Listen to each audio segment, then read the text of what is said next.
هغه زنانه چې هغه د کور نه ووتله او هغې په ځان سپرې لګولې ده، هغې په ځان عطر لګولي دي، د هغې نه خوشبو ختله. رسول الله مبارک وایي کذا و کذا، دا ښځه داسې داسې ده، بدعمله ده، زناکاره ده چې هغه د کور نه ووتله او هغې په ځان باندې پرفیوم لګولی دی، هغې په ځان باندې عطر لګولی دی، هغې په ځان خوشبو لګولې ده.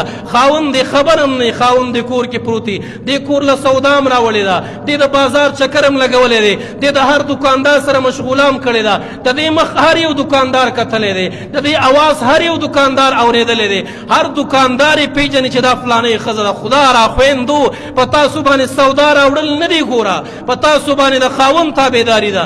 چې خاوند په کور کې نه و، بچې په کور کې نه و، به قدر ضرورت شریعت وایي ووځه، نه نشي ګوره موږ وایو چې مو وځه، مکمل به پابندۍ نه.